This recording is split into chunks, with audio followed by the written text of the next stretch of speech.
এই ছোট্ট শহরে মানুষদেরকে শ্বাস নেওয়ার জন্য বাতাস কিনতে হতো। যখন একজন বন্ধু আরেকজন বন্ধুর সাথে দেখা করত তখন তারা মজার মজার খাবার না কিনে সেই খাবারের টাকা দিয়ে সব থেকে তাজা বাতাস কিনে সেটার নিঃশ্বাস নিত।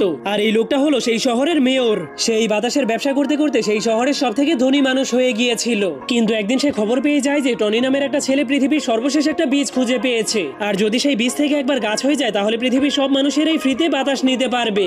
যা হলেই সেই শয়তান মেয়রের বাতাসের ব্যবসা চিরদিনের জন্যই শেষ হয়ে যাবে। এটা শোনার পরেই মেয়র তার বডিগার্ডকে নিয়ে টনি নামের সেই ছেলেটাকে ধরার জন্য জলদি করে তার বাড়ির দিকে যেতে শুরু করে। কিন্তু তখনই হঠাৎ করে রাস্তার মধ্যে তাদের গাড়ি আরেকটা গাড়ির সাথে ধাক্কা খেয়ে যায়। ঠিক তখনই এই সুযোগটাকে কাজে লাগিয়ে টনি তার পরিবারকে নিয়ে সেখান থেকে পালাতে শুরু করে দেয়। কিন্তু তখনই মেয়র তাদেরকে ধরার জন্য একটা রশিযুক্ত বন্দুক দিয়ে তাদের উপর আক্রমণ করে দেয়, যার ফলে তখনই হঠাৎ করে সেখানে অনেক বড় একটা ফ্যান চালু হয়ে যাওয়ার কারণে সেই গাছের বীজটা তাদের হাত থেকে ছুটে একটা বোতলের মধ্যে গিয়ে পড়ে যায়। যা দেখার পর যখনই সেই মেয়রের বডিগার্ড সেই বীজটাকে নেওয়ার জন্য সেখানে যেতে শুরু করে তখনই হঠাৎ করে সেই গাড়িটা উল্টে যাওয়ার কারণে সেই গাড়িতে থাকা সবগুলো